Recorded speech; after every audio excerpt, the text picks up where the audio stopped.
दिव्यदृक्साक्षी आदिकर्तारं कृपानिधि प्रणतक्लेशनाशाय अनन्ताय नमो नमः। अल्पज्ञोऽहं सर्वज्ञोऽहं सत्शरणं जुगलरूपं त्वं नमामि। भगवान श्री करुणासागर महाराज की जय। सत्यवल साहेब। ઉલટ ક્રિયા ક્લાસ 22 તારીખ 14/3/2024 ગુરુવાર, બરાબર। આજે 22મો ક્લાસ શરૂ થાય છે, પણ પછી મેં જ્યારે આનો અભ્યાસ કર્યો કે હજી અવસ્થામાં તો ઘણું બાકી રહી ગયું છે, એટલે આપણે હજી કદાચ આજે શરૂ કરીએ કે તો કરી શકીએ સંભસ્કરણ અને વ્યવસ્થા, તો એને આપણે આજ કદાચ ન પણ કરી શકીએ। એટલે એના માટે અત્યારે મેં તમને 2 ગ્રંથ લાવવાનું કીધું હતું, પંચમ વેદ અને ભવતિમીર ભાસ્કર। આપણે 2 ગ્રંથ વિશે થોડા જાય છે ઊંડાણમાં।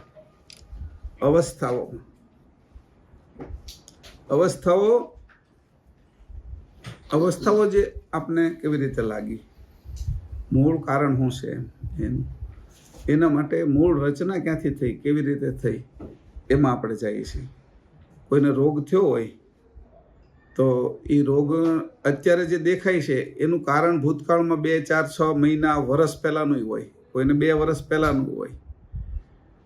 એટલે એને એ જ્યારે તપાસીને આગળનો તપાસ કરે ત્યારે વાસ્તવિક સ્થિતિ કે આના કારણે આવું થયું છે, એટલે પહેલાં પૂછે કે ભાઈ તમારા ક્યારેક તો એવું બને કે 2 વર્ષ 5 વર્ષનો ન હોય, ક્યારેક કે એમ કે તમારા માતા પિતાને કોઈને ડાયાબિટીસ છે કે, તો એ કે જીન્સમાં પણ હોય, બરાબર। એટલે એ કે તમારા DNA RNAમાં આવેલું હોય કે તમારે હું કે ને વારસાગત છે આ રોગ, બરાબર, વારસાગત છે કે અમારે તો આ કે અમારા બાપાને આમ થતું, એના બાપાને આમ થતું, મારા મમ્મીને આમ થતું, એને આમ થતું, એમ એટલે વારસાગત। એટલે કે ક્યારથી આ રોગ લાગુ પડ્યો છે, એટલે રોગને જો મટાડવાનો હોય તો મારે ક્યાં સુધી જવાનું। હવે તમને 2-3 મહિનામાં થયો છે રોગ, તો એ તમારા શરીરના ગુણધર્મ સુધી જ છે, પણ તમે થોડા હજી તમે 5-6 વર્ષથી તમને આ તકલીફ હતી, દમની, શ્વાસની, અસ્થમાની કે પછી એલર્જીની। ઘણાને નાનપણથી દૂધ પીવે કે દૂધ આ કરે તો એલર્જી થઈ જતી, એટલે એને તરત એમ કે એને નાનપણથી આ હતું, એટલે એને પછી એનાથી ઊંડું જવું પડે જો સારો કરવો હોય તો। અને એનાથી પછી ધારો એમ કે ભાઈ અમારે તો વારસાગત છે, આ આવે છે બધાને કે આ તોતડું બોલે છે કે અમારે વારસાગત બોલે છે, કે ઓછું સંભળાય છે એટલે ઉંમર થાય ને એટલે અમારે કે સાંભળવાનું ઓછું થઈ જાય, એટલે 50 વર્ષે ત્યાં સુધી બરોબર હાલતું હોય, પણ 50 વર્ષ પછી અમારી બા છે તો એના બાને પાછું ભૂલવાની ટેવ હતી, 85-87 વર્ષ થયા એટલે ભૂલી જાય બધું। એટલે મારી બાને અત્યારે 87-88 વર્ષ થયા ને તે ઓટો સિસ્ટમ જ આવી એ ટેવ, એટલે 5-6 વખત પૂજા કરી લે સવારમાં, અને બપોર પછી ઉઠ્યા હોય તો એને એમ લાગે સવાર થયું છે એટલે પૂજા કરી લે, તો એ થયું ઊંડાણમાં, એ DNA RNAમાં આવી ગયું। હવે ત્યાંથી રોગ મટાડવો હોય એમ ત્યારે એને સમજવું પડે। તે કીધું કે ભાઈ રોગ આ તમને અવસ્થા નામનો રોગ લાગ્યો છે, ક્યાંથી લાગ્યો છે એમ કીધું। એટલે તો અવસ્થા લાગી ક્યાંથી અને કોને લાગી, ક્યાંથી, કોને, ક્યારે, ક્યાંથી લાગી, એની જગ્યા બતાવો। કે પેલા પરમ ગુરુએ પૂછ્યું, એક દીપમાં જતા હતા તો એની જે રાજાની રાણી હતી ને એની તબિયત એટલી બગડી ગઈ કે એને એમ થઈ ગયું કે હવે આ જીવશે ને, એટલે એને ભોંય પથારી કરી દીધી। એટલે પરમ ગુરુને ખબર પડી, પરમ ગુરુ ત્યાંથી પસાર થતા હતા એટલે એ ત્યાં આવ્યા, રાજાની આવી સ્થિતિ જોઈને બધા એને બોલાવ્યા, એને કે આ કોઈ સાધ જાય છે એટલે બોલાવે એમ। એટલે પરમ ગુરુએ પૂછ્યું એ કે આને ક્યારથી આવું થયું, કે હા આવું ક્યારથી, કે કેટલા સમયથી થયું છે, તે કે આટલા સમયથી, કે ત્યારે શું કર્યું હતું, કે અમારા કુળદેવીની પૂજા કરવા દેવળમાં ગયા હતા, રસ્તામાં આવતા કે આવી રીતે થઈ ગયું, તે કે ને એવી ડાકણી વળગી છે કે રસ્તામાં આવતા એમ, એટલે ડાકણી એટલે જીનેટિક કોઈ એવું બેક્ટેરિયું છે એ એની અંદર પ્રવેશ કરી ગયું અને એનો વધારો કરી દીધો। આપણે કોરોનાના કેમ વધારી દઈએ, એટલે વધારો કરી દીધો, અને પછી એનું જે લોહી હતું એ ચૂસવા માંડ્યું, એટલે એ શરીરમાંથી લોહી પેલું થઈ ગયું, હાડપિંજર જેવી થઈ ગઈ, માંસ બધું પેલું થઈ ગયું, તો એવી રીતે કે ક્યાંથી લાગ્યો કે હા હવે વાંધો નહીં કે અહીંથી લાગ્યો છે ને તો એ કેના કારણે છે હું કહ્યું એનું કારણનું નિવારણ કરી દો એટલે એમ નિવારણ કરી નાખ્યું પરમગુરુ. એટલે રાણી ઊભી થઈ ગઈ, પરમગુરુ ગયા પણ રાણી પાછળ દોડી, રાજા એની પાછળ દોડ્યા ને બધા એના શિષ્ય બન્યા. એવી રીતે એક વાત આવે છે અગાધ ગતિમાં. તો હવે એ આખું જીનેટિક જ છે કે ભાઈ તમે લોકડાઉન શું કામ કર્યું કે કોઈના સંપર્કમાં નહીં આવવાનું, કે પ્લેનમાં ટ્રેનો બધી બંધ કરી દીધું, બસ રેલવે સ્ટેશન ક્યાંય જવાનું નહીં. કેમ કે સંપર્કમાં આવો એટલે જીનેટિક રીતે એટલે તરત કોરોના એકબીજાને લાગી જાય, સમજાણ? એટલે એવા વાતાવરણના સંપર્કમાં જે જગ્યાએથી પસાર થતા હોય ત્યાં એના જેવા જીનેટિક પહેલાં પડ્યા હોય એ જીન કહેવાય. આપણે આમ જીન એટલે પ્રયત્ન હોતી જીન કહે છે આ લોકો. એ જે પડ્યું હોય એ આપણે આપણા શરીરની અંદર ઘૂસી ગયું હોય અને એનો પાછો વિસ્તાર વધારે હોય એના બેક્ટેરિયાઓ વધારી દીધા જે પ્રમાણે. એટલે આપણે શ્વાસ લેવાનું, ફેફસાઓ ભરાઈ ગયા, એવું બધું થઈ ગયું ને એ રીતે એમાં બધા. તો અહીંયા એવું કીધું કે ક્યાં કઈ જગ્યાએ થયું, જગ્યા બતાવી ને આ જગ્યાએ થયું, એમ કોને થયું, ક્યારે થયું, સમય કેટલો થયો, એમ એવું એનું પાક્કું નિદાન કરીએ તો દવા સાચી થાય. જો આવું પાક્કું નિદાન કરીએ તો દવા સાચી થાય અને રોગ જડમૂળથી જાય. રોગ જે લાગ્યો છે તો કે અમને ક્યાં રોગ છે, તો આ ભવરોગ નથી, સુખ દુઃખમાં આંટા મારીએ છીએ. આ લોકો શું કરે કે અહીંયા જે લોકોએ પાપ કરેલા છે એને ક્યાં જવાનું, તો કે નર્કમાં, અને પુણ્ય કર્યા એને ક્યાં જવાનું, સ્વર્ગમાં. એ કે સમજાણું? તો હવે જે બાકીના ઉપરના લોક છે એમાં કોઈને સજા કરે તેને ક્યાં મોકલે, તે કે મૃત્યુ લોકમાં. તો આપણે બધા અહીંયા છીએ એટલે સજાના જ છીએ ને, એટલે રોગ જ થયો ને આપણે. કોઈ એવી પરિસ્થિતિ હતી કે આપણે કાઢી મૂક્યા ત્યાં છીએ, સમજાણું? એવું કીધું. ધારો કે એવું કહે છે મનુષ્ય ધર્મ તો હંધાઈથી જન્મ હારામાં હારો છે, પાછો અહીંથી જે પ્રગતિ થાય એવી બીજેથી થાય નહીં, એટલા માટે અહીં કીધું. તો જળમૂળથી જાય. તો કે ભાઈ આ જળમૂળથી એટલે પહેલાં થયું શું, હું પહેલાં પૂછું. એટલે આપણે એને હવે નર્વેદ સાગરમાં જઈએ, બરાબર છે? એટલે એની એમાં એક જગ્યાએ કીધું છે, હા, નર્વેદ અદ્વૈત નર્વેદ ચિંતામણી ગ્રંથ 288 પાનું, અંગ પહેલું. હવે એમાં લખ્યું છે કે અદ્વૈત. પહેલું શું હતું? અદ્વૈત. પછી શું થયું? દ્વૈત.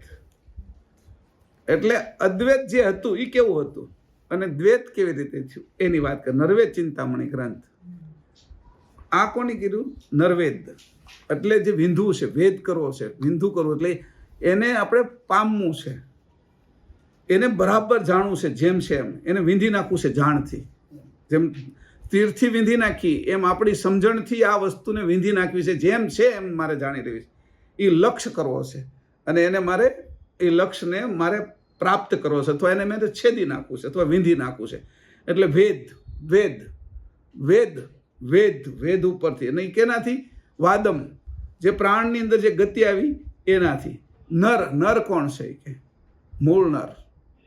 અને કેનાથી? તો કે ચિંતામણી. સામાન્ય ચિંતનથી નહીં, મણિરૂપ ચિંતન જો કરતા આવડશે તો એ કે હું ત્યાં પહોંચી શીખે. મણિ કોને કીધો? કે જે છેલ્લામાં છેલ્લું હોય લોઢું એને સોનું બનાવી દે, એને મણિ કીધો, પારસમણિ. બરાબર? તો મારી બુદ્ધિ છે એ કેવી થઈ જાય, એ કેવું ચિંતન કરે કે મણિરૂપ. સામાન્ય ચિંતન તો હાલે, સામાન્ય ચિંતનથી શું થાય? તો એ જાણ જો સામાન્ય ચિંતનમાં આપણે પોરવીએ તો એ સામાન્ય ચિંતનથી આપણે ડૉક્ટર થઈ જઈએ, વકીલ થઈ જઈએ, એન્જિનિયર થઈ જઈએ. બરાબર? સામાન્ય ચિંતનથી આ બધું થાય. આપણે પ્રોફેસર થાય, શિક્ષક થાય, કલેક્ટર થાય. આ સામાન્ય ચિંતન છે આપણું. અને સામાન્ય ચિંતનથી આ બધું આપણે થાય. પછી એ સામાન્ય ચિંતનની અંદર એટલે ચિંતન કર્યું એટલે ચિંતનમાં આવે છે શું? તો કે જાણ. આ ચિંતન કર્યું તો જે ચિંતન કર્યું એ જાણનું કર્યું. મારી જાણ અત્યારે મહેશની છે, પણ મારે ડૉક્ટર થવું હોય તો મારે ડૉક્ટરની જાણવાળા જે લોકો છે અને એનું જે સ્થાન છે એટલે મેડિકલ કોલેજ, ત્યાં એની જાણવાળા શીખવાડવાવાળા પ્રોફેસર છે એ, અને એના જે પુસ્તકો છે એનો અભ્યાસ કરવાનો. એ પ્રેક્ટિકલી કરવાનું અને થિયરી પણ કરવાની. એ જે કરવું એટલે મારી જે જાણ મહેશની હતી એ જાણની અંદર હવે ડૉક્ટર આવી જશે. જાણે કરીને ડૉક્ટર થઈ જવાનું. કે હવે મને અગર કોઈ આવે છે ત્યારે હું એને તપાસ કરું છું તો એની મને ખબર પડી જાય, કારણ કે મને જાણ આવી ગઈ ને. એમ મારે વકીલ થવું છે, તો મારે છે એ ક્યાં જવાનું? તો મેડિકલ કોલેજ કે એન્જિનિયરિંગ કોલેજમાં નહીં જવાનું, લો કોલેજમાં જવાનું. લો કોલેજની અંદર જઈ એના પુસ્તકો, ન્યાયના એના અને એના પ્રોફેસરો, એની આગળ કેસ આગળના જે સ્ટડી કરવાના એ બધું ભણવાનું. એટલે મારી જે જાણ મહેશની હતી એમાં હવે વકીલ ઘૂસી જશે, એને ઘુસાડવાના. એ શું કર્યું? અશ્મિ ઘુસાડ્યો. હવે હું મહેશ ખાલી ન રહ્યો, મહેશ વત્તા વકીલ એ બે અશ્મિ મને લાગ્યા. જેટલી પદવી વધારે એટલા અશ્મિઓ આપણે ધારણ વધારે કરવા પડે. સમજાણું? આ અશ્મિ આપને લાગ્યો તો કે આ અશ્મિઓ જેમ લાગતા ગયા ને અશ્મિએ પછી આપી મજા. આવો આવો સાહેબ એમ કોક કે હવે આવો કેમ છે, ચા પાણી પીશો એમ. જે હું જ્યારે મહેશ તરીકે જતો હતો એની અંદર એટલું માન નહોતું કે પદવી વધારી ને એટલે પદવીના આકર્ષણ કે ઐશ્વર્યતાને બધા માને છે. સહજ સીધું હાવ સરળ હોય ને એવું કોઈને તે માન્યમાં આવતું નથી. શ્વાસ કોઈને માન્યમાં નથી આવતો. હું અંશ છું એ માન્યમાં નથી આવતું, પણ નાક છે, આંખ છે, કાન છે એટલે માન્યમાં આવે છે કે શું એમ. માથું છે, હાથ છે, પગ છે, હું બોલાવું છું, હું સામાન્ય અંશ છું એ કોઈને એટલું બધું સહજ અને સરળ છે એ ધ્યાનમાં જ ન, શ્વાસ નથી આવતો ને ધ્યાનમાં. એટલે એને જેટલા અશ્મિ લાગે ને એટલું, અને એ અશ્મિમાં પાછો અંશ વધારે વધારે દટાઈ જાય, એ ઊંડો ઉતરી જાય. એટલે પદવીઓ લાગે કે આ કોણ છે કે આ શંકરાચાર્ય છે કે હા એની ગાદી ઉપર છે એટલે એ પદવી લાગી એને. આ માધવાચાર્ય છે કે આ સ્વામિનારાયણ સંપ્રદાયના સાધુ છે, કોઈ પણ. તો પદવી છે એ સંતની પદવી લાગી, તો આ છે એ રાજકારણની પદવી લાગી, આ અભ્યાસની પદવી લાગી, આ લોકો વળી વિશારદ ને આ તેની બધી સંગીતકારની પદવી લાગી ને. હા, બધા વિષયોની અંદર. એટલે પદવીઓ જે રીતે લાગતી ગઈ એ રીતે હું ઢકાતો ગયો અને મારા અશ્મિ છે એ પૂજાતો ગયો. હું ઢકાતો ગયો અને અશ્મિ પૂજાતો ગયો, અને જે અશ્મિથી હું પૂજાણો એ જ અશ્મિ મને ચડી ગયો. એટલે હું હવે બધાની વાત હું જેને પૂજું અથવા જેને માનું એ મારા અશ્મિથી માનું. હવે વહીવટ બધો અશ્મિનો થવા માંડ્યો, અને અસ્તિત્વ તો હાવ કામમાંથી એક બાજુ જોઈ ગયું, નીકળી ગયું, કોરાણે મૂકી દીધું આપણે એને. મારે હવે એની શું જરૂર છે એટલો બધો? કારણ કે જીવન એનાથી આવે છે, જાણ તો એનાથી આવી. એ ન હોય તો જાણ ન હોય એકેયની. એટલે અશ્મિ લાગી ગયો.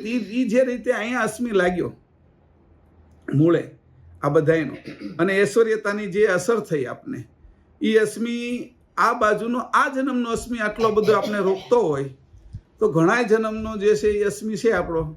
દેહ જ્યારે ધારણ કરી ત્યારે અશ્મિ આવી જાય, દેહોશ્મિ. દેહને જ્યારે ધારણ કરી અથવા એ પહેલાં એ અશ્મિ આવી ગયો એટલે દેહ ધારણ કરવાનું આપણે મન થાય છે અને એવું વાતાવરણ બને છે. તો અશ્મિ દેહ પ્રાપ્ત કરે છે અથવા અસ્તિત્વ દેહને પ્રાપ્ત કરે છે અને એને અશ્મિ ચડી જાય છે, દેહોશ્મિ. જો એ પોતે અલગ ને અલગ પહેલેથી રહેવા મળે તો બધું હોવા છતાં એ જળકમળના ન્યાયે અલગ રહી શકે સંસારમાં. એટલે દેહોશ્મિ લાગ્યો. દેહોશ્મિની અંદર પછી હું સ્ત્રી છું, પુરુષ છું એવા ભાવો આવ્યા. દેહોશ્મિની અંદર પછી 84 લાખ યોનીના ઘાટ આવ્યા. દેહોશ્મિની અંદર દેવો નહીં આવ્યા ઐશ્વર્યતાવાળા. તો દેહોશ્મિ લાગી ગયો પછી મને તરત જ તે જે હું જીવાડું છું અશ્મિની સાથે વાસનાઓ છે મારી જે ચોટેલી આવડતો વાસનાઓ ની બધી, એટલે જીવોશ્મિ લાગી ગયો. કે એ જાણમાં લાગે છે આ બધું. આ લાગે છે કોને? દેહોશ્મિ ને જીવોશ્મિ ને બધું ડોક્ટર ને વકીલ ને જાણને લાગે છે. પકડે છે કોને? જાણને. અને જે આપણું સ્વરૂપ છે એ જાણ છે, પણ આ મલિન જાણ છે, ઓલી શુદ્ધ જાણ છે મારા સ્વરૂપની. એટલે હવે મને આવી મલિન જાણની અંદર હું આવ્યો ક્યાંથી? એક વિષય થયો ને પછી. આ તો રોગ છે ને મને, પણ આરો રોગ એ તે ખંજોળનો હોય ને તો સારો લાગે છે. ખંજોળીએ ને ત્યારે બહુ મીઠું લાગે, પછી ભલે બળે થોડું, પછી અંદરથી થોડું લોહી પણ નીકળે, ક્યારેક ચામડી પેલી થઈ જાય, પણ ખંજોળનો રોગ છે ને એટલે સારો બહુ લાગે છે ખંજોળી ત્યારે. હવે આ બાજુનો રોગ છે એ ખંજોળનો છે. આપને ખંજોળ આવી છે, ખંજવાળ ચળ આવી છે. મેં કીધું ને ઓલાની વચ્ચે ચળ મૂકી દીધી હતી. એમાં અનંગ એટલે ચળ. મોટા મોટા મહાપુરુષોએ તે નીચે પડ્યા હતી, ચળ જે મૂકી દીધી હતી, ખંજોળ મૂકી દીધી હતી, મીઠી લાગી એટલે હું હેઠો આવી ગયો. ત્યાંથી જ મને આ ભૂત લાગ્યું છે કે ત્યાંથી મને ભૂત લાગ્યું. તો કયું ભૂત લાગ્યું? તે કે પહેલું ભૂત આકાશ તત્વનું, પછી બીજું ભૂત વાયુનું, એવી રીતે ભૂત લાગ્યું. ઓલા આ ભૂત નહીં, ઓલા પ્રેત ને એ બધા ફરે નહીં કે મને ભૂત લાગ્યું અને હું પણ ભૂત થઈ ગયો એમાં. તો મને ભૂલી જાવ એટલે ભૂત થઈ ગયો ને. કોઈ વસ્તુની અંદર એવા બધા ભૂત થઈ ગયો છે કે આ એમાં કામમાં આવી ગયા એને હવે એનાથી જુદો નથી પડતો એટલે ભૂત. આપણે અત્યારે ભૂત જ થઈ ગયા છે કે પંચભૂતથી છૂટા નથી પડતા એટલે. હવે પંચભૂતથી છૂટા પડવાની ખબર જ ક્યાં હતી અમને? કોણ કે પંચભૂતથી છૂટા પડાય? પંચભૂત છીએ આપણે અને આપણે જુદા પડી શકીએ? આ તત્વો કહેવાય, આ માત્રા કહેવાય, આ એના શરીરો કહેવાય. આપણે કે કોણ? આ અવસ્થા કહેવાય. એ જાણતો કોઈ કરે તો ખબર પડે ને કે આ જગ્યાએ આ છે. ઘરમાં આપણી 17 વસ્તુ મૂકેલી હોય, બુક મૂકેલી હોય, આપણા વાસણો મૂકેલા હોય, આપણે અંદર દાગીના મૂકેલા હોય, ભગવાનની મૂર્તિઓ મૂકેલી હોય, રિમોટ કંઈક મૂકેલા હોય, ગાડીની ચાવી મૂકેલી હોય. એ કોઈ કહે તો ખબર પડે ને કે આ જગ્યા આ છે, આ જગ્યા આ છે. કાચના આ કબાટની અંદર અત્યારે એમાં જે આપણે રગડા પેટીસ ખાવાના સાધનો છે એ કે જે કાંઈ જોઈ, પછી આ સૂપ પીવાના કે આ ચમચી ને એના પેલા કટોરા છે, કોઈ કહે તો આપણે લઈએ ને એમ. આમાં આ દવા પડીશ, માથું દુખે પણ દવાની ખબર નથી, અહીં પડી છે પણ કોઈ કહે તો એ દવા લઈએ ને આપણે એમ. તો એવી રીતે કે કોણ? આ કહેવા માટે કોઈ જોઈએ ને એટલે કીધું પરમગુરુ કે. પરમગુરુ કે તો આપને જણાય કે પરમગુરુ કે કેમ. પાછા એવું કીધું કે પરમગુરુ બધું જાણતા હોય તો કે ને, આ ઘરની એને ખબર હોય તો, હે ને? નકર કે કેમ? પરમગુરુ ત્યારે કે જાણતા હોય, એની અંદર જાણ હોય. તો પરમગુરુને જાણ ક્યાંથી આવી? એમ હવે મુદ્દો આ શરૂ છે. પરમગુરુને આવી જાણ ક્યાંથી એમ? અને પરમગુરુ વસ્તુ શું છે કે? એટલે હું એને જ્યારે પરમગુરુને પ્રાપ્ત કરવા માટે મારે એને સમજવા જોશે ને કે ભાઈ ફલાણા ભાઈ છે, આવા છે, તેવા છે એમ. તો હું એને મળવા જાઉં ત્યારે મારે એના વિશે કંઈક ફોટો જોશે, કાં એનો નંબર જોશે, એના ઉપરથી મારે એને ઓળખવાના છે. તો મારે પરમગુરુને ઓળખવા તો પડશે ને. એટલે અહીં કીધું કે કેવા છે પરમગુરુ, કેવી રીતે ઉભા? તો કે આ એના માટે કે આ શરૂઆત કેવી હતી? આ બોર્ડ છે ને એ આ ખગાકાર શૂન્ય છે. એમાં આ દેખાતું નથી. આ હકીકતમાં તો આવો જ છે. આ ભૂસાઈ ગયેલું છે. આ છે જ નહીં, આ નથી. હવે જો આમાં દેખાય છે સેજ અમથું આછું એવું દેખાય. જો તમને ખબર હોય તો, ત્યાંથી દેખાતું હોય તો ખબર નહીં. ધારો કે જો આને હું આમ કરું છું, આ રીતે મેં કર્યું, બરાબર? હવે આને હું ભૂસી નાખ્યું, જો છે હવે શું છે? એ ખરખું થઈ ગયું છે. પણ આ જે છે અંદર બેઠું છે એ કેવલ કરતા છે, એ ચેતન છે. આ હગાકાર શૂન્ય એને જેવું જ થઈ ગયેલું છે. એમાં બે જુદા નથી પડતા. આપણે જીવાત્મા, આત્મા અને અંશ જુદા નથી પાડી શકતા. એવી રીતે આપણા વાળની અંદર રીતે જુદો નથી પાડી શકતા. વાળ રીતે આપણે આ પાપડનો છે ને પણ એ વાળ અંદરથી એ કરે નીકળે છે, પણ ત્યાંથી તોય જુદા છે. તોય જુદા છે, બધાનું કામ જ જુદું છે. કે એવી રીતે આ રીતે ખગાકાર શૂન્ય છે આખું. એની અંદર આ કેવલ કરતા બિરાજેલા છે અંદર. ઈ હું છે ચેતન. એટલે એની હું કીધું વારવાર વાંચતો જાઉં છું. પ્રથમ પુરેશ સકર્તા સર્જન આદ્ય સબન કી સોઈ जिनके सुध संकल्पे अखिल कुल उपजाए हूँ सब कोई. અંગ પહેલું છે આ રચના કેમ થઈ છે એની શરૂઆત છે. સમજાણું? હવે હમણાં રચના આપણે અહીં કરશું. એટલે રચના તે પરમગુરુ કેમ જાણે છે, હા એ વાત છે આપણી. એટલે પહેલી જ ચોપાઈ છે શક્તિ પુરુષ વિજોગ વૈરાગ્ય કો. प्रथम पुरेश करता सर्जन आद्य सबन की सोई जिनके सुध संकल्प अखिल कुल उपजाए हूँ सब कोई उपजाए हूँ सब कोई. પ્રથમ પુરુષ કોણ હતા? આ નથી દેખાતા. એ હજી નથી દેખાતો અંશ, કારણ કે એનો સજાતી છે ને, છે તો ખરો. એવા જ છે. આ જુદા ને જેવું ખાલી એક ઓલી લીટી દેખાય છે, સફેદમાં સફેદ દેખાય છે. કેટલું સરસ થઈ ગયું. એને દેખાડવું છે ને એટલે આ દેખાડ્યું. તો કે આવી રીતે શૂન્ય અથવા ધુંધુકાર શૂન્ય સર્વલોકની આદમાં પ્રથમ પુરુષ સકર્તા સર્જનાર હતા. આ હતા કારણ કે આ સર્જન કરે છે બધું. એ તો હતા, છે ને છે જ. એટલે એ હતા, બરાબર? તેમાં શુદ્ધ સંકલ્પથી, તેમના શુદ્ધ સંકલ્પથી અખિલ સંસાર ઉત્પન્ન થયો. આ પહેલી વાત કરી દીધી. પણ ક્રમ હવે આવશે. એના શુદ્ધ સંકલ્પથી કીધું. હવે અહીં કીધું છે કઈ રીતે એમ. હવે એને કહે છે અનુક્રમમાં કહું તમને. સંકલ્પથી થયો મેં એમ તો તમને કહી દીધું, પણ એનો હવે અનુક્રમ કહું. કેવી રીતે કે આ છોકરા છે કે તમારા 5 કે કોના છે કે આ શારદાબેન ને રવજીભાઈ ના છોકરા છે એમ. તો કે ભાઈ તો કે 5 છોકરા છે એમ તો કહી દીધું એની, પણ કે હવે તમને એના ક્રમમાં કહો કે મોટો નાનો આ કઈ રીતે છે, સમજાણું? એની જન્મ તારીખ શું છે એ બધું ક્રમમાં કહો કે, એટલે તમને ક્રમ કહું. એટલે એની કીધું તીનું અનુકર્મ કરત કે કારણ સ્રોત સકલ તત્વ ભેતુ જેહી જમ હુએ મહાધ્ય વિગત સે તેહી જનાવહુ હેતુ. તીનું અનુકર્મ કરત કે કારણ સ્રોત સકલ તત્વ વેતુ જેહી જમ હુએ મહાધ્ય વિગત સે તેહી જનાવહુ હેતુ તેહી જનાવહુ હેતુ. તેનું અનુક્રમ કરત કે કારણ. આ જે ક્રત છે એનો અનુક્રમ, એની 1 2 3 4 ક ખ ગ ઘ ABCD ઈ ક્રમ અનુક્રમ. કરત કે કારણ, આ ક્રતનું અને એનું કારણ. ક્રતનો ક્રમ અનુક્રમ અને એનું કારણ કેવલ કર્તા, અને બીજું કારણ ખગાકાર શૂન્ય. પેલું તો જડ છે. સ્રોત સકલ તત્વવેતો. હે શ્રોતાઓ, તમે બધા તત્વવેતાઓ છો એટલે તમે બધા સાંભળો એમ. જેહી જેમ હુએ મહાદ અવિગત છે. આ મહાદ અવિગત છે, એમાંથી જે પ્રમાણે જે થયું છે એ ક્રમ વાઇઝ કહું છું કે તમને. તેહી જણાવું હેતુ, એ કયા હેતુથી હું ઉત્પન્ન થયું છે એ કહું, અને કેમ કહું હું તમને શા માટે કહું કે મને તમારા ઉપર હેત આવે છે. પહેલી વાત છે કે મને તમારા ઉપર હેત બંધાણું, એટલે આનો હેતુ કહું તમને. એને કેમ હેત બંધાણું? પરમગુરુને અંશો ઉપર હેત બંધાણું.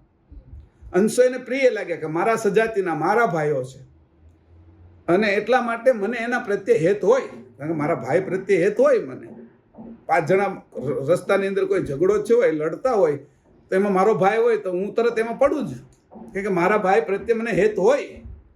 એમ મને, હું તમારો મોટો ભાઈ છું, તમે બધા મારા સામાન્ય અંશો ભાઈઓ છો, નાના ભાઈ છો, એટલે મને તમારા પ્રત્યે હેત છે. એટલે કર્તાનો હેતુ શું છે આ જગત રચનાનો, એ હેતુની વાહે કર્તાનું હેત શું હતું એ હું તમને અત્યારે જણાવું છું. આ કીધું ક્રમમાં.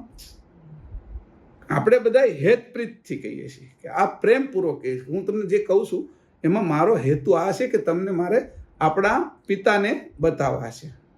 હેત છે મને, અને તમને મારે ત્યાં લઈ જવા છે. આ વાત હતી. પછી ત્રીજી ચોપાઈ. પ્રથમ આદ્ય ધુંધુકાર ધૂન में आप एकल रहाई महाशून्य में शून्य मुन्य गत उतहित को न थाई. प्रथम आद्य धुंधुकार धून में आप एकल रहाई महाशून्य में शून्य मुन्य गत उतहित कोहु न थाई उतहित कोहु ન થાઈ. કોઈ હતું નહીં. પ્રથમ આ ધુંધુકાર શૂન્ય. આ આખું જે બોર્ડ છે ને એ ધુંધુકાર છે. એ બોર્ડની આ જે ફ્રેમ છે ને એ છે જ નહીં. સમજાણું? આ ફ્રેમ નથી. આપણે તો બોર્ડ કરવું પડે, ન કરતા આપણે છે એ આ જેટલું ખગાકાર શૂન્ય છે એટલામાં જ સમજાવવું છે. પણ કેવી રીતે સમજી એમાં આપણે સમજાવવું છે, એમાં કેવી રીતે સમજાવવું? એટલે બોર્ડ લીધું એને કીધું આ ફ્રેમ વગરનું બોર્ડ સમજજો. આને કે કેવું છે? પ્રથમ આદ્ય ધુંધુકાર ધૂન મેં. તમે કોણ હતા? એકલા હતા. આ જે વચ્ચેનો જે દેખાઈશ ને નાનું એવું સર્કલ, એ તમે એકલા હતા. એ સર્કલને હવે હું દોરી નાખું છું, એટલે આમાં કદાચ એ સારું રહે. આવું તમે છો એમ. પણ એ કે તમે જે છો એ આ છે, એમાં ફરક શું છે એમ કેસ પાછા. બે વચ્ચેનો ફરક છે. એક હરખું દેખાતું હતું કે બે વચ્ચેનો ફરક શું છે કે આદ્ય, પ્રથમ આદ્ય ધુંધુકાર. આદ્ય એટલે કોઈએ સર્જ્યું નથી એવું છે ને છે, જેવું ધુંધુકાર શૂન્ય. એમાં આપ એકલ રહાય, તમે એકલા રહેતા હતા. તમારે બીજું કોઈ હતું નહીં. આ જે પુસ્તક છે ને, આ જે ગ્રંથ છે ને, એનું નામ છે અદ્વૈતાદ્વૈત. અદ્વૈત. તમે કોઈ જુદા હતા નહીં, એકલા હતા. અદ્વૈત. બે હતા નહીં. એટલે કીધું અદ્વૈતમાંથી દ્વૈત કેમ થયું? એનો આ ગ્રંથ છે કે અને એનું ચિંતામણી દ્વારા કરાવવું છે કે તમારી બુદ્ધિનો પણ આમાં વિકાસ થશે, તમારી સમજણ પણ આગળ જશે. જે રીતે પહેલા દિવસે જે મેડિકલ કોલેજમાં છોકરો ગયો હોય એને ત્યારે એની કોઈ સમજણ નથી, પણ એ 4-5 વર્ષ કરશે ત્યારે એની સમજણ ડૉક્ટરની થઈ જશે. એમ જ્યારે તમે આ વારી વાત સાંભળશો અને તમે સમજશો ત્યારે તમારી સમજણ એ સકર્તાના પક્ષની થઈ જશે, આ પક્ષ એના લક્ષની થઈ જશે કે એટલે તમારી સમજણ ફરી જશે. અને ત્યાર પછી છે એ આ જે બાકીના બધાને જે લાગે છે એ અસ્મિ લાગે છે અને અહીંયા તમને અસ્મિ બધા હટી જશે અને અસ્તિત્વ રહે કે ફરક કેવો છે કે બાકીની જે કોલેજો છે એમાં PhD થાઓ, આ તે થાઓ, તમે કોઈ પણ હોદ્દો પદ લેશો, બ્રહ્મા વિષ્ણુ શંકરનું પદ લેશો, તમે આદશક્તિ નિરંજનનું લેશો, ઇન્દ્રનું પદ લેશો, સૂર્યનું પદ લેશો, એ બધા પદ છે એ બધા હટી જશે કે અસ્મિઓ. મને જ્યારે આ બધું તમે આ કોલેજમાં પ્રવેશ કર્યો છે ત્યારે આ બધું તમારું અસ્મિઓ બધા હટી જશે કે આ ઐશ્વર્ય હટી જશે, તમારું સ્વરૂપ પ્રગટ થશે જે તમે છો ઈ. એટલે એ જે પ્રગટ થશે એ એનો ફાયદો છે કે એટલે આમાં તમને વજન વગરનું સુખ મળશે. બીજું બધું વજનવાળું છે અને એ વજનવાળું એટલે છે કે એકની ઉપર એક ચડી ગયું છે અને એ આપને દાટી દીધા છે. એ બધાને હું ઉવેખી નાખીશ, એને હું દૂર કરી નાખીશ અને તમારું જે મૂળ સ્વરૂપ છે એને પ્રગટ કરાવીશ. અહીં આવી રીતે વાત કરી એટલે કીધું કે તમે કેવા હતા મહાશૂન્ય મેં શૂન્ય મુન્યગત, કોઈ છે નહીં બોલું કોને હારે. મહાશૂન્ય મેં શૂન્ય મુન્યગત કે મહાશૂન્ય તો હતું હું આ ઘરમાં એકલો હોઉં, કદાચ આખી સોસાયટી સુરતમાં જ હું એકલો છું. હાલો એક વખત આપણે બધા કલ્પના કરી લો કે સુરતમાં આપણે એકલા છીએ, બરાબર, કોને હારે બોલશું? એટલે આપણે કેમ રહેવું પડે? શૂન્ય મુન્યગત. એને કીધું પક્ષી હોત તોય બોલે કોઈ, જો કાગડો કાકા કરતો હોત ને તો હું સામે કાકા કરે કે કોયલ ટવકા કરતી તો હું ટવકો કરે, મોર છે એ ટવકતો હતી કે તો એની સામે હું કરે, ચકલી ચીચી બોલતી તો હું ચીચી બોલે કે આ ઉંદરડો ચૂચું બોલતો તો હું ચૂચું બોલે, પણ કઈ હતું જ નહીં કે એ કે સુરતમાં કોઈ નથી કે કોઈ નથી. એટલે કે એને એમ કીધું કે જો કે આંબો હોત ને તોય હું એની હારે વાત કરતો હતી કે અરે એ જવા દે કે પથ્થર હોત ને તો પથ્થર હારે હું વાત કરતો હતી કે પણ પથ્થર નહોતો કશું જ હતું નહીં, શૂન્ય મુન્ય ગતિ કે ખાલી શૂન્ય જ હતું કે અને એની અંદર કાંઈ પણ બોલાવા જેવું હતું ને. એટલે મારે મૌન થઈ જવું પડે કે મારે મૌન થવું પડે, મારે છે એ કંઈ બોલવાનું. એટલે હું કેવો હતો કે શૂન્ય મૌન ઉતિત કોહું ન થાય, આ બાજુ તે બાજુ ને ત્યાંય તે કોઈ કરતા કોઈ હતું નહીં. ન તો સમુદ્રનું એક ટીપું હતું પાણીનું કે ન રણ પ્રદેશની એક કણ હતી, સમજાણું? સમુદ્રનું એક ટીપું પણ નહોતું અને રણ પ્રદેશની એક કણ પણ નહોતી.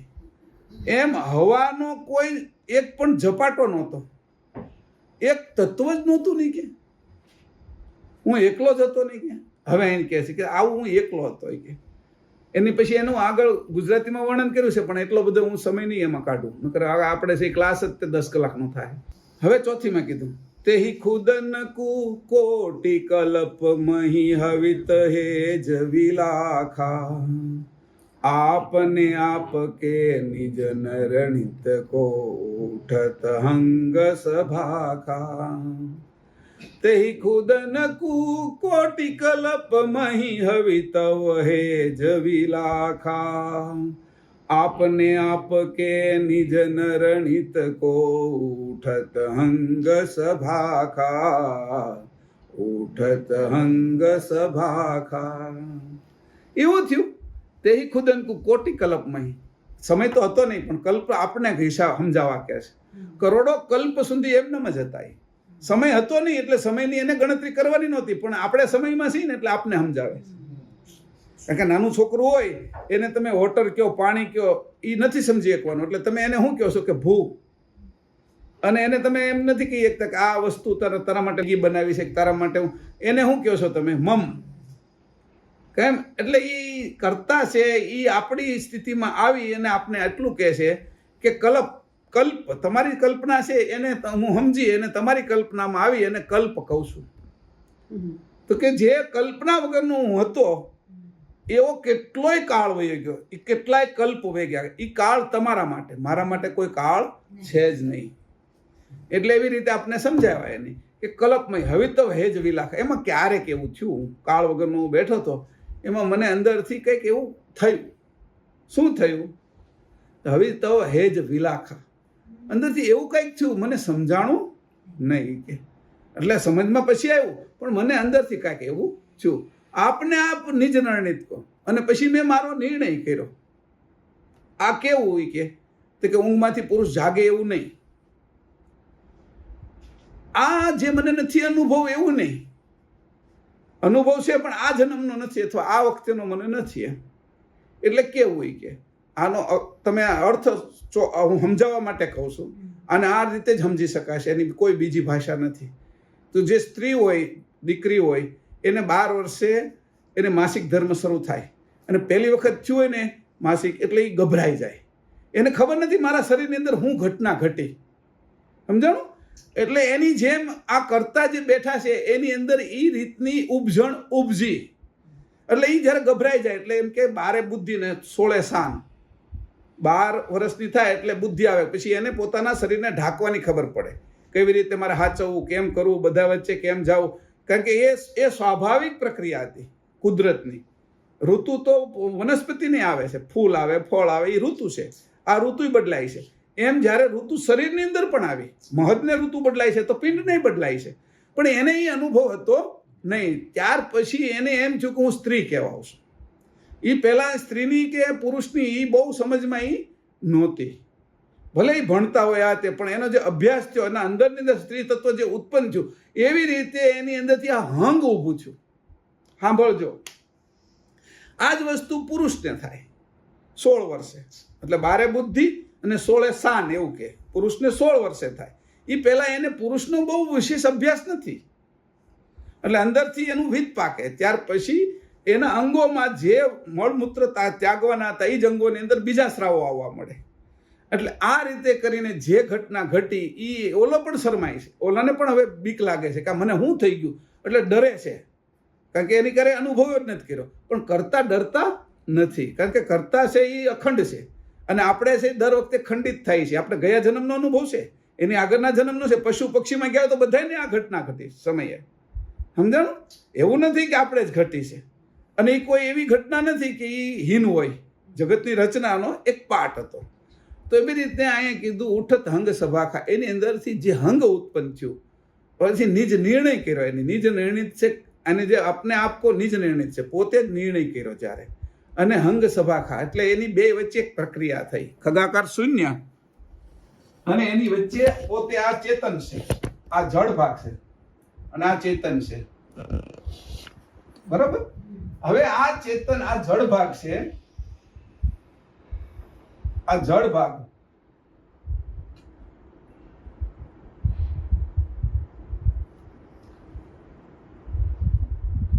હવે મેં એને રાઉન્ડ નથી કર્યું, ચોરસ કીધું કે આ બધો જળ ભાગ છે અને આ ચેતન ભાગ છે. આની વચ્ચેથી કાંઈક એવું ઉત્પન્ન થયું જેની મને કાંઈ, એ જે ઉત્પન્ન થયું આ પહેલું જે ઉત્પન્ન થયું એ ઉપજણ. આ ઉપજણ ઉપજી.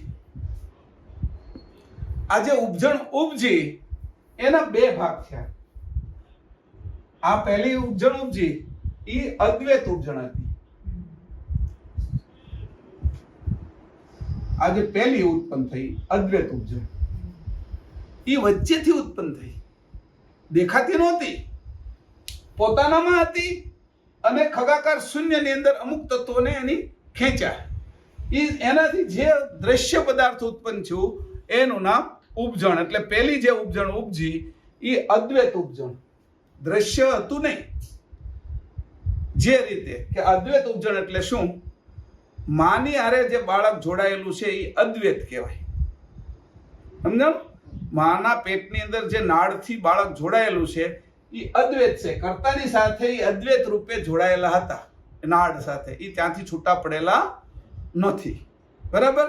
એને અદ્વૈત કીધું કે ત્યાં ને ત્યાં જ છે, પણ એની અંદર ઘટના ઘટે છે.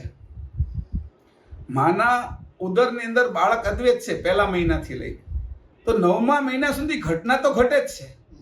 એટલે અદ્વૈત ઉપજણનો સંપૂર્ણ વિકાસ થાય છે. કાન થાય, નાક થાય, હાથ થાય, પગ થાય, જે આપણે બાળકને જે થાય ચામડી સાથે હાડકા, મજ્જા, આખું ખોખું તૈયાર થાય એનું, કે હાડપિંજર અને એની આજુબાજુ નસો, નાડીઓ, એમ બધું જ તૈયાર, અંગો, સર્વાંગ તૈયાર થઈ જાય. તો એ જે છે એ સર્વાંગ તૈયાર થઈ ગયું છે, એ અદ્વૈત છે. બરાબર. હવે આની અંદર ધારો કે 2 બીજ હતા, એટલે જે માં હતી એની અંદર 2 બાળક હતા, એટલે ટ્વિન્સ આપણે શું કહીએ, જોડિયા બાળક કહીએ. બરાબર. તો જોડિયા બાળક હતા, એટલે આ અદ્વૈત ઉપજણ હતી, એની અંદરથી દ્વૈત ઉપજણ થઈ. દ્વૈત એટલે 2, આ એક જ હતી, આ 2 થઈ ગઈ. આ દ્વૈત જે ઉપજણ થઈ એના 2 પરમ વિશેષ અંશો ઉત્પન્ન થયા. એક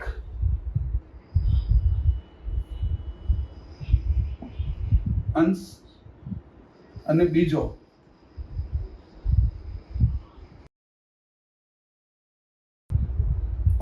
આ 2 અંશો ઉત્પન્ન થયા. આમાં લખ્યું છે, ક્યાં લખ્યું છે કે આ 2 વસ્તુ, તો એને આપણે આગળ બતાવી દઈએ એટલે ખબર પડે 2 ક્યાં હતા. એ 19મી ચોપાઈમાં લખ્યું છે, જોઈ લો. એટલે પાછા અહીંયા આવવાનું છે, પણ એ અત્યારે હું તમને 19માં બતાવી દઉં છું. અહીંયા કીધું છે, પરમ વિશેષ પ્રકાર ઉભય ગત સૃજે અંશ કરુણેશુ, એક સૃષ્ટિ કે કિએ પસારણ, એક હી રખે અરુણેશુ. પરમ વિશેષ પ્રકાર ઉભય ગત સૃજે અંશ કરુણેશુ, એક ષષ્ટ કે કિએ પસારણ, એક હી રખે અરુણેશુ, એક હી રખે અરુણેશુ. આ દ્વૈત થઈ ગયું. ઓલું અદ્વૈત હતું, અદ્વૈતમાં અદ્વૈત ઉપજણ હતી. ઓલું તો આખું અદ્વૈત જ હતું, 2 હતા જ નહીં. એમાં અદ્વૈત ઉપજણ થઈ, એમાં પાછા 2 ભાગ થયા. 2 બાળક હતા એના પોતાના જ, અને નાળથી જોડાયેલા હતા. એમાં જે અરુણેશ રાખ્યા પોતાની પાસે, એને નાળથી જુદા ન પાડ્યા, એ પરમ ગુરુ. અને નાળ કાપીને આ બાજુ જેને મોકલ્યા પસારામાં, એ બીજા વિશેષંશ એ પસારામાં આવી ગયા. જેવા પસારામાં આવ્યા એટલે એને અવસ્થાઓ લાગે. અહીંયા અવસ્થાઓ આપણે બધા કોના અંશી, જે બીજા પસારામાં આવેલા ને એના. સમજાણું? આપણે સદગુરુના અંશી પહેલા, એટલે સદગુરુ આગળ પહેલા જવાનું, પછી પરમગુરુ આગળ જવાનું. તો પરમગુરુ આગળ જાવ એટલે સદગુરુ આગળથી તમને બાદ કરાવીને ખેંચી લે સદગુરુ આગળ, કારણ કે ઈ સદગુરુની ઉપર પરમગુરુ છે. બરાબર. તો આ પરમગુરુ અને આ સદગુરુ, આના હું આવ્યો પસારામાં. બરાબર. અને આ અરુણેશ એટલે ત્યાં ને ત્યાં રહેવું, છૂટું ન પડવું એવું. એટલે આ 2 થઈ ગયા, દ્વૈત ઉપજણ શરૂ થઈ ગઈ. હવે આ પસારામાં આવે તો પસારો કરવા માટે કંઈક સાધન તો જોઈએ ને. એટલે પસારામાં આવવા માટેનું સાધન હતું અવિગત અંકુર.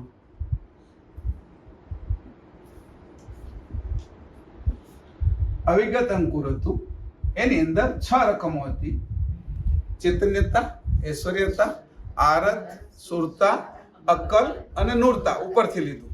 બરાબર. તો એ 6 અંકુરમાં એ વસ્તુ ભરેલી હતી. 6 માંથી 1 ને બાદ કરી અને 5 ની અંદર સૂક્ષ્મ તત્વોના સૂક્ષ્મ બીજો ભરેલા હતા. તે દિવસે કીધું ને કે જે સુરતા હતી એની અંદર અગ્નિ તત્વનું સૂક્ષ્મ બીજ હતું. આરત હતી એની અંદર વાયુ તત્વ, આડું લઉં છું તમને યાદ રહે એટલા માટે. આરત હતી એની અંદર વાયુ તત્વનું સૂક્ષ્મ બીજ હતું. હજી તત્વ તૈયાર નહોતા થયા, તત્વના હજી અંકુરો તૈયાર કરવાના હતા. હજી શુદ્ધ તત્વો એ નહોતા, આ અવિગત અંકુરમાં હતા. પછી જે નૂરતા હતી એની અંદર ભૂમિ તત્વનું અંકુર હતું સૂક્ષ્મ. અક્કલ હતી એમાં જળ તત્વનું હતું. ઐશ્વર્યતા હતી એમાં ગત આકાશ તત્વનું હતું. સમજાણું? આ અંકુરો એની અંદર પડેલા હતા. આ તૈયાર કર્યા પહેલા. આ બધું જે હતું એ તૈયાર થયું, અવિગત અંકુર. હવે આ છે ને, આ શું કરે છે? પરમ ગુરુ આ બધી રચનાને જોવે છે. કેમ જાણે છે કે હું બધાને કેમ જાણું છું કે આ હું પહેલો ઉત્પન્ન થયો, પછી આ મારી યારે, પણ પછી થોડો માઇનર ફરકમાં એ ઉત્પન્ન થયો. બે બાળક હોય પણ તોય જન્મમાં પહેલો મોટો કોણ છે નાનો કોણ છે એ તો તોય નક્કી થાય. એટલે આની મને ખબર હતી, મારી મને ખબર હતી, હું જોડાયેલો હતો ને એટલે જાણ આની અંદરથી આવતી હતી, એટલે મારી મને ખબર હતી. જો હું છૂટો પડી ગયો તો મને મારી ન ખબર પડે હતી, પણ મારે એક હતો ને તો મામા હું કેવી રીતે બન્યો ને એની મને ખબર હતી કે જાણ મેં હજી છોડી નહોતી, અને આની આ જાણ છોડી દીધી, નાડ કાપી નાખી, પંચમ વેદ કપાઈ ગયો. એટલે અહીંથી કે પરમ વિશેષણ છે કે તો મને આ બધી જાણ છે, અને આ જાણ છે એટલે હું સંપૂર્ણ રોગ મટાડી શકું એવી મને સૂઝ પણ છે, સમજ પણ છે. એટલા માટે તમે મારી આગળ આવો. એમ આપણે એની આગળ હું કેમ જવાનું કે આટલી બીજા બધા ડોક્ટર આગળ કેમ નહીં જવાનું એમ કીધું કે તમારે સુરતની અંદર તો લાગે તમે મુંબઈ અમારે ત્યાં આવ્યા ને તમે છે મને 10,000 રૂપિયા એક ટાઈમ એક ફાઇલ બનાવવાનું, હું તમારો તપાસ કરું 2 કલાક 1.5 કલાકની, એ તમે મને 10,000 કે 20,000 આપો છો કે તો મારે ડિગ્રીના ન્યુરો સર્જનો સુરતની અંદર તો 50 છે કે તમે ત્યાં કેમ ન ગયા, અને એની ફી તે કે 1,500-2,000 છે, મને 10 થી 20,000 તમે આપવા માટે કેમ આવ્યા? કેમ કે તમારો અનુભવ મોટો છે, નાક કાન પગ બધું તો તમારે એની જેવું જ છે કે, પણ આ અનુભવ જે તમે જાણો છો, તમે અમને તમારા ઉપર એટલો વિશ્વાસ છે કે તમે અમારું મટાડી દેશો. કે કેમ તમને ખબર પડી કે તમારી આગળ અમારા 10 દર્દીઓ એવા આવ્યા હતા કે ત્યાંથી કેટલી દવા લઈને પછી આવ્યા હતા, અને તમે એ બધાને હાજા કરી દીધા છે. અને અમે બીજા અમારા ઘણા એવા છે દાખલા બનેલા છે કે એમાંથી ઘણા તો અવસાન હોતી થઈ ગયા છે, સુરતમાં સારું નથી થયું કે, એટલે તમારી આગળ અમે આવીએ છીએ. ડોક્ટર તો ડોક્ટર છે કે, પણ તમે એટલું બધું તો કે આનો અભ્યાસ ઠેઠ સુધીનો છે, પરિપૂર્ણ અભ્યાસ છે. આ પરમ ગુરુ છે. પરમ ગુરુની મહત્તા તો સમજવી પડશે ને, અને પરમ ગુરુને સમજવા પડશે ને. તો કે જે આ ભાગ નીકળ્યો તો એની અંદરથી આ પરમ ગુરુ હજી છૂટા જ નથી પડેલા, અને આ છે ત્યાંથી નાળમાંથી છૂટા પડી ગયા. આ નાળથી છૂટા પડી ગયા, આ નાળથી એક જ છે હજી, આને અહીંથી એને છૂટા જ નથી પડ્યા. આ હજી એક ને એક છે, આ તૂટી ગયા. એટલે આની પસારામાં આવ્યા એટલે એને પહેલું લાગ્યું અવસ્થા લાગી, એને સ્વયંમેવ અંશ. પહેલી અવસ્થા કઈ છે? ઉપરથી સ્વયંમેવ અંશ. બીજી છે અવ્યક્ત મહાનુભાવ અવસ્થા. બરાબર? એ બે તો હાવ પોતાની જ છે અવસ્થા, એ તત્વોની નથી. આપણે બધા તત્વની અવસ્થામાં રહ્યા. અવસ્થા આપણે ભેળવી દે છે. અવસ્થા શું કરે છે? કોઈની સાથે ભેળવી દે. જાગ્રત અવસ્થા શું કરે? ભૂમિ તત્વારે ભેળવી દે. અતિ ઉજાગ્રત અંશ સાથે ભેળવે. પણ સ્વપ્ન અવસ્થા શું કરે? જળ તત્વારે ભેળવી દે. સુસુપ્તિ શું કરે? અગ્નિ તત્વારે ભેળવી દે. તત્વની સાથે આપણે એની જેવા કરી નાખે છે, જાણને જડતામાં લઈ જાય છે. અને આપણે જવું છે ચેતન થવું છે. એટલે અહીંયા કીધું જો કે આ પ્રકારે મેં 2 અંશો સર્જાય કે, અને 2 અંશોથી પૂરું ન થયું કે પછી અનેક સામાન્ય અંશો મેં સર્જ્યા. એટલે એને કીધું કે આમાં જે સસુજ વાળો અંશ છે, સસુજ છે, એ પરમ ગુરુ છે. સમજાણું? તમારે હવે મને આપને પોતાના અંશને પ્રાપ્ત કરવા હશે, પરમ ગુરુને પ્રાપ્ત કરવા હશે, અને કૈવલ્યને પ્રાપ્ત કરવા હશે, તો તમારે સસુજમાં જવું પડશે. કેમાં જવું પડશે?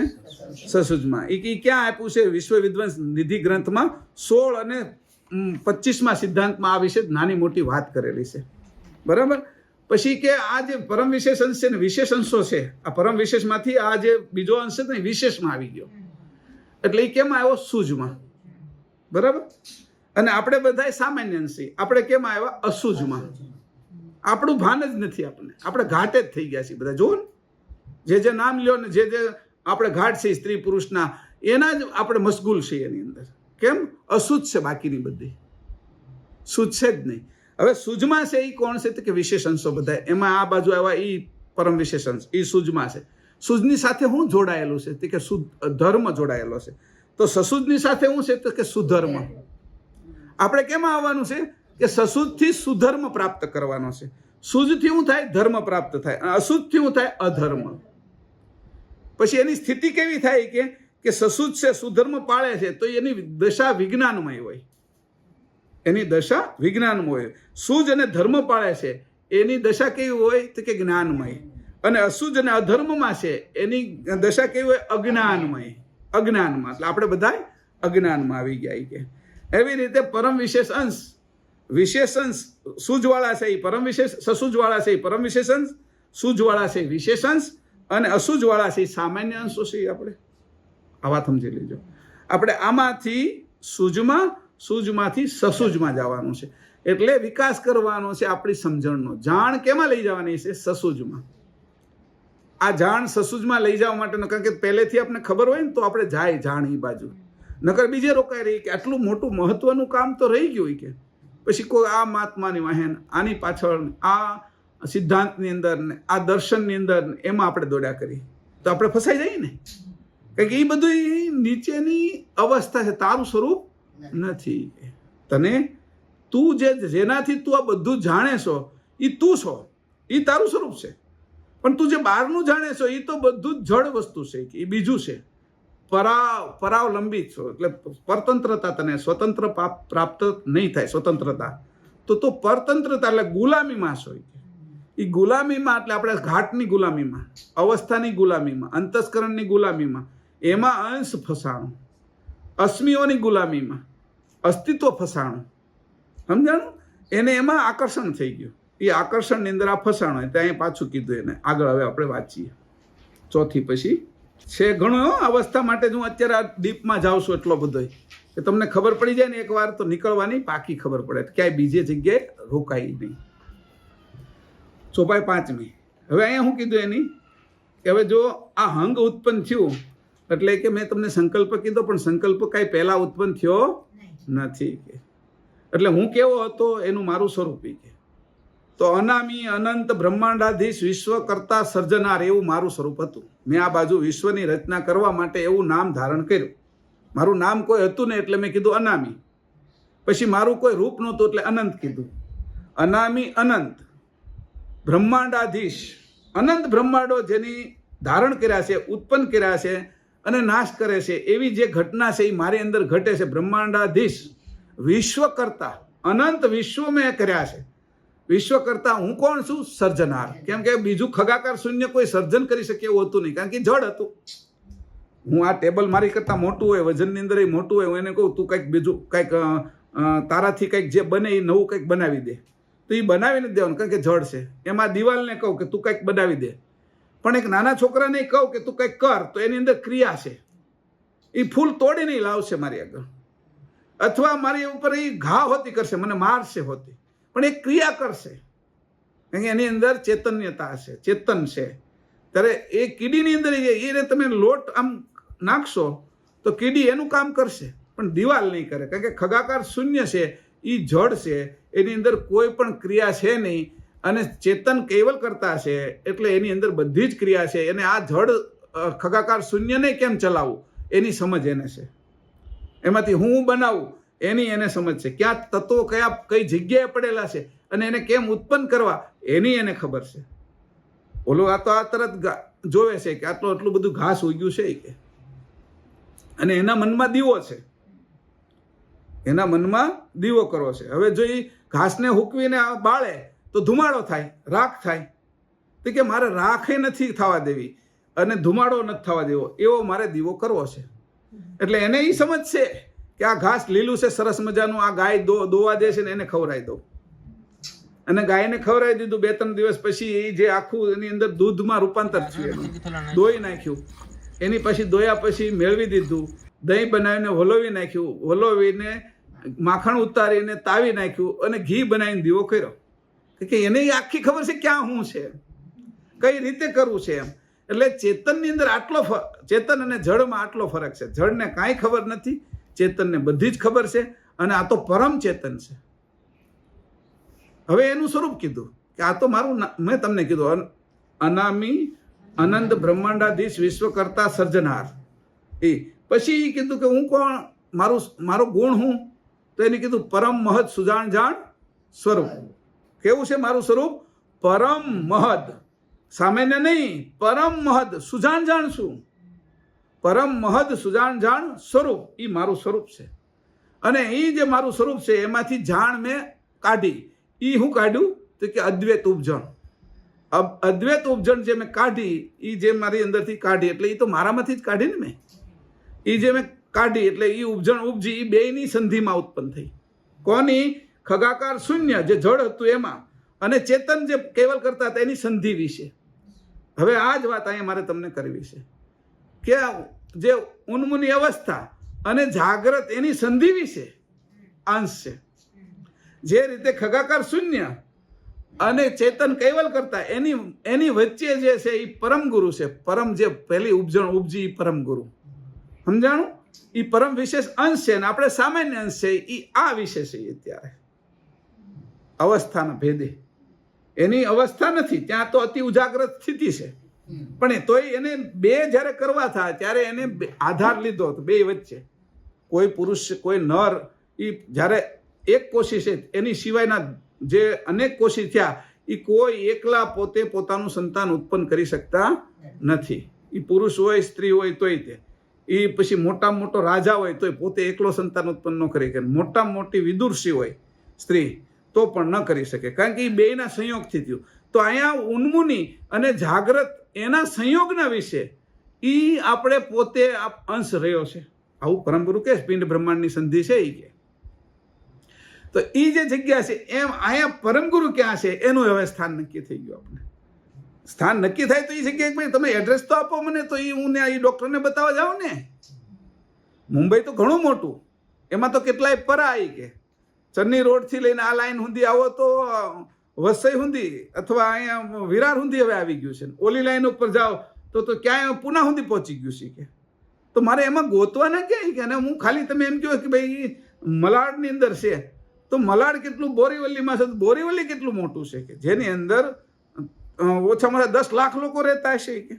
એમાં મારે ગોતું ક્યાં? તો સરનામું જોઈશે ને, તો એડ્રેસ હશે તો મારો રોગ મટે છે. ત્યાં જઈશ તો એને મળીશ તો મારે એડ્રેસ જોઈશ, તો એડ્રેસ આપ્યું કે જે રીતે તું છો તારું એડ્રેસ મેં આપ્યું.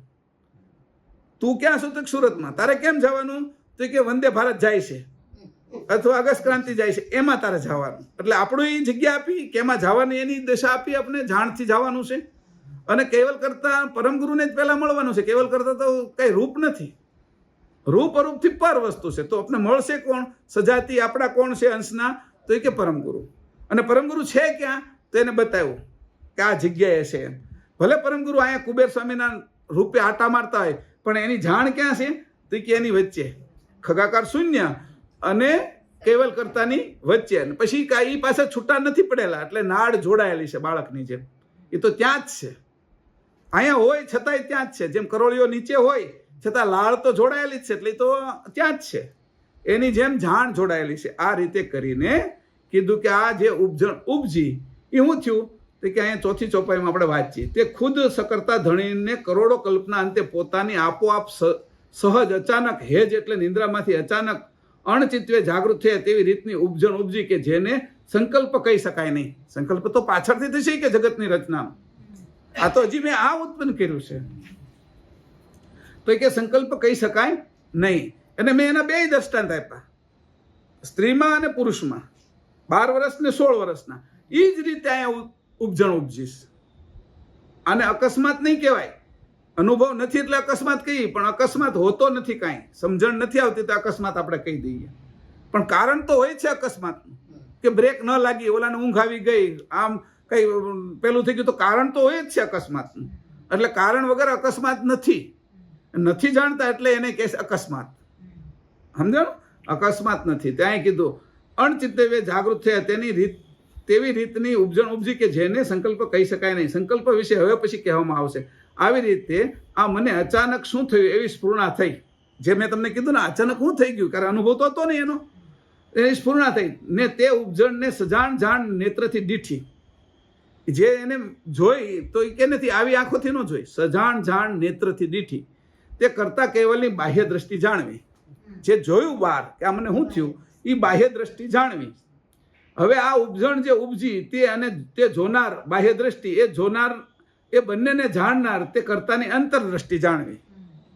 કે હું જે બાહ્ય દ્રષ્ટિથી જોઉં છું એ બાહ્ય દ્રષ્ટિને જોનાર એ અંતરદ્રષ્ટિ જાણવી. જો બાહ્ય દ્રષ્ટિથી આ જાણ્યું કે ઉપજણ ઉપજી, ઉપજણને જાણી અને બાહ્ય દ્રષ્ટિને જાણી, એ બેને જાણનાર હવે અંતરદ્રષ્ટિ છે. બરાબર, આ બે વસ્તુ થઈ ને. ભાઈ મેં બહારથી મેં જોયું કે ભાઈ આ છે ને લલિતભાઈ છે, તો લલિતભાઈને જોયા મેં, અને જે દ્રષ્ટિ મારી આંખ છે એને જોઈ, પણ એ જોનારો હું અંદર દ્રષ્ટિવાળો છું. એ બાહ્ય દ્રષ્ટિથી લલિતભાઈને જોયા, પણ મારે બેયને જોવા હોય તો મારે અંતરદ્રષ્ટિને ખોલવી પડે કે મેં પાછી અંતરદ્રષ્ટિએ એ મારી અંતરદ્રષ્ટિ જાણવી. આ બંને પ્રકારની સજાણ દ્રષ્ટિએ વિશે હેતુ ધારણ કર્યો. તે હેતુ બે પ્રકારના છે. જે અંતરદ્રષ્ટિ હારે બંધાણો એ અંતર હેતુ, અને બાહ્ય દ્રષ્ટિ હારે બંધાણો એ બાહ્ય હેતુ. આ બે હેતુ જ્યારે બંધાણા, એ બે હેતુ બંધાણા, ત્યાંથી જ બે હેત છૂટા પડ્યા. એમાં બે પરમ વિશેષણો છૂટા પડ્યા હેતમાં જ. અને એ બેનું હેતનું જે જાણ છે એ જે ભેગી થઈ, એ જ અવિગત અંકુર તૈયાર થયું. અવિગત અંકુરમાં ત્યાં આપણે દોરેલું જ છે એનું. એટલે એનું અવિગત અંકુર છે. એમાં કીધું કે સુરતા નૂરતા અને અક્કલ એ ક્યાંથી ઉત્પન્ન થઈ? તે કે અંતર હેતુમાંથી. અને આરત ઐશ્વર્યતા અને ચૈતન્યતા કહેતી તો અંતર બાહ્ય હેતુમાંથી ઉત્પન્ન થઈ. અને આ છએ એકત્રિત થઈને શું થયું? તો કે જે પિંડ બંધાણો એ પિંડ અવિગત અંકુર થયું. અંકુર વગર કાંઈ પણ ઉત્પન્ન અત્યાર સુધી નથી થતું. આ એનું કારણ છે કે અંકુર પહેલેથી બનાવેલું છે. અને બે દ્રષ્ટિ જ્યારે ભેગી થઈ ત્યારે આ દ્રષ્ટિ કરતા ઉપરની વસ્તુ છે આ. તો એને કીધું આ હતી ચેતન દ્રષ્ટિ. જે વિશેષ આપવામાં આવી છે એ દિવ્ય અને જ્ઞાન દ્રષ્ટિ આપવામાં આવી, અને સામાન્ય અંશને આપવામાં આવી ચર્મ દ્રષ્ટિ, અને જે પરમ વિશેષ અંશ છે એને આપવામાં આવી છે ચેતન દ્રષ્ટિ છે. હવે આપણે પરમ વિશેષ અંશની સાથે એકતા કરી તો આપણી દ્રષ્ટિ ચેતન થઈ જાય. જેના સંબંધમાં છે એવા આપણે ગુણ આવે છે. હું મેડિકલ કોલેજમાં ગયો ને 10 વર્ષ રહેવાનો તો મેડિકલ ડોક્ટર તો થઈ જ જવાનો છું. એમ 10 વર્ષ હું આના સંપર્કમાં રહીશ લો કોલેજમાં તો 10 વર્ષે હું વકીલ તો થઈ જ જવાનો છું. કે જેના સંપર્કમાં રહીએ છીએ એવી. એટલે આપણે જ્યારે પરમ વિશેષ અંશના સંપર્કમાં રહીશું એટલે જાણ એવી આવશે ચેતન દ્રષ્ટિની. આ વાત સમજજો. અત્યારે આપણે સામાન્ય ભેગા રહીએ છીએ એટલે દ્રષ્ટિ આપણી બધાની હોય એવી જ હોય ને. ચેતન એ નથી, અને ચર્મ દ્રષ્ટિ છે આપણી. બરાબર. તો આ રીતે અહીં કીધું કે આ રીતે બે હેતુ બંધાણા. પછી કે હેતુની અંદર આ જે ઉત્પન્ન થયું, પછી ત્યાર પછી આ બે હેતુ બંધાણા એટલે દ્વૈત ઉપજણ શરૂ થઈ. પણ દ્વૈત ઉપજણ શરૂ થઈ પણ કંઈક તો ધારણ કરવું પડે. એટલે શુદ્ધ અભિમાન રૂપ ધારણ કરી. ધારણ તો કરવું પડે ને.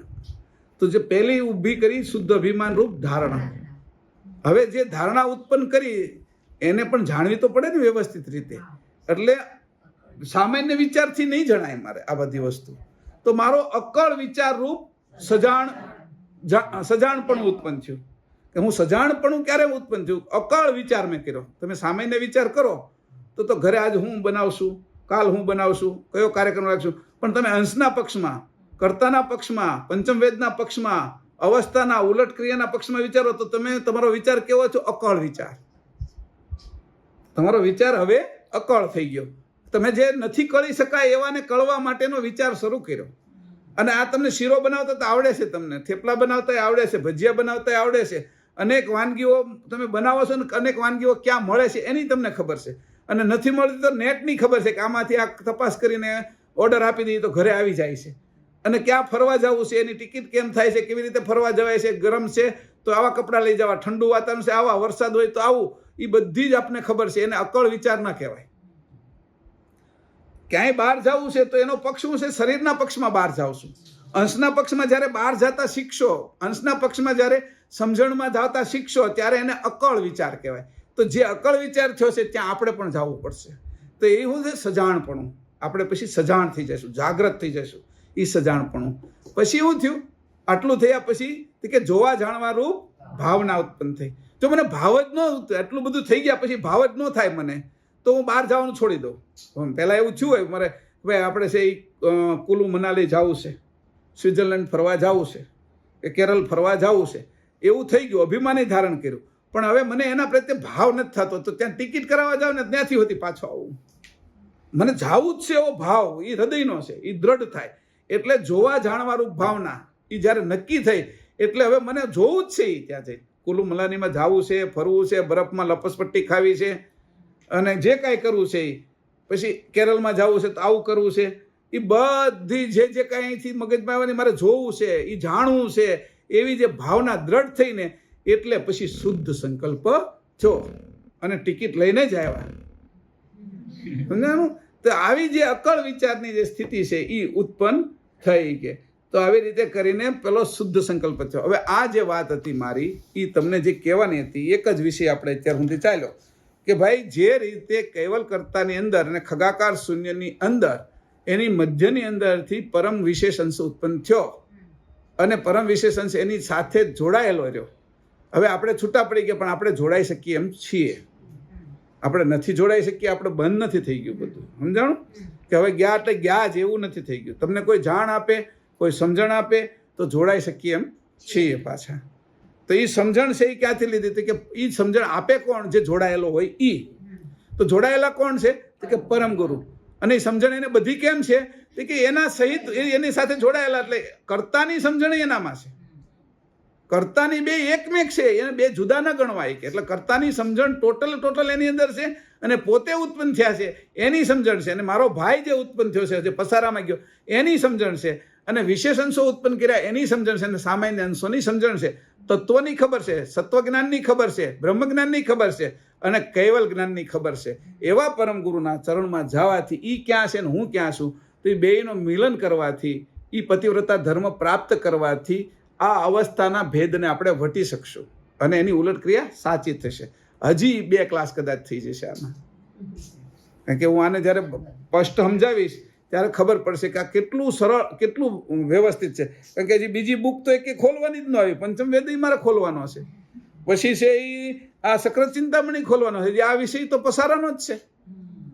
હજી આને આપણે જે અહીંયા સુધી જ આવ્યા છે તો આ પસારો કેવી રીતે થયો, આ મૂળ પસારાની વાત કરું છું. આ બાજુના પસારાને તો બધા વર્ણન કરશે પણ અવસ્થા જ્યારે પરમ વિશેષ બીજો અંશ હતો એને જે લાગી એ જ અવસ્થા આપને લાગી છે અને ત્યાંથી જ લાગી છે અવસ્થા. એટલે સ્વયંમેવ અંશ અવસ્થા છે એ તરત અંકુરમાં લાગી અને બ્રહ્મની અંદર જ્યારે આપણે આવ્યા ત્યારે અવ્યક્ત મહાનુભાવ અવસ્થા લાગી અને જ્યારે પરમ કારણ દેહમાં હતા ત્યારે આપને અવસ્થા લાગી કઈ? ઉન્મુનિ. હા, અવસ્થાની ચાલે છે ને. હા, પછી હું કહું મહાકારણમાં આવ્યા તે કઈ લાગી? ઓલી ભૂમિકા નથી કીધી મેં, અવસ્થા જ કીધી. જે હા અવ્યક્ત મહાનુભાવ અવસ્થા જ છે, અવસ્થા છે. હા, ભૂમિકા નથી. ભૂમિકા અસમ શક્તિ, ઓલા પદાર્થ અંતભાવની છે ત્યાં, બરાબર. આ અસમ શક્તિ અને સ્વયંમેવ, હા સ્વયંમેવ અંશ ઈ જે છે એ અંકુરમાં છે અને પરમ બ્રહ્મમાં આવ્યા ત્યારે અવ્યક્ત મહાનુભાવ અવસ્થા, પણ પરમકારણ દેહમાં આવ્યા ત્યારે ઉન્મુનિ, મહાકારણમાં આવ્યા ત્યારે, કારણમાં આવ્યા ત્યારે, સૂક્ષ્મમાં આવ્યા ત્યારે અને આ સ્થૂળમાં છે ત્યારે જાગ્રત. હવે આને કરવી છે અતિ ઉજાગ્રત, બરાબર. એટલે જાગ્રત અને ઉન્મુનિ વચ્ચે અતિ ઉજાગ્રતની સ્થિતિ આપણે લાવી છે. એના માટે આપણે આ જાણી લઈએ છીએ, બરાબર, કે આ જગ્યાએ છે. ચા કેમાં છે તો કે ત્રીજા ડબ્બામાં. કઈ લાઈનમાં? 3 લાઈન છે, એમાં વચ્ચેની લાઈનમાં. ત્રીજો ડબ્બો ક્યાંથી ગણવાનો? તો કે જે તમે ઊભા છો એના તમારા ડાબા હાથથી તમે ઊભા છો એટલે નક્કી કરવાનું કે આ જ જગ્યાએ છે. હા, એ ઉપરની આ છે ને, આ ઉપરનું ચાલ્યું ને. હા, એ ઉપરની જ છે ને. એ બે ઉપરની અવસ્થા બતાવી. એ જે પરમ વિશેષ અંશો છે એની બતાવી મેં, બરાબર. એટલે એ જે બતાવી છે એટલે આપણે ખબર પડી ગઈ કે આ જગ્યાએ આ રહેલું છે. હજી આપણે આને જકાવવાના, આને આવતા વખતે આ બે લાવવાનું, આ ગ્રંથ, અને એને વ્યવસ્થિત રીતે આગળ જોતા જઈશું. એટલે કાઢી જ લેવાનું છે આ વખતે, જેટલું થાય ને બાકી જ નથી રહેવા દો. અંશે થઈને જ જવાનું છે. આ નક્કી રાખજો. કરુણા સાગર ભગવાન કી જય, કરુણા સાગર મહારાજ કી જય, સત કેવલ સાહેબ.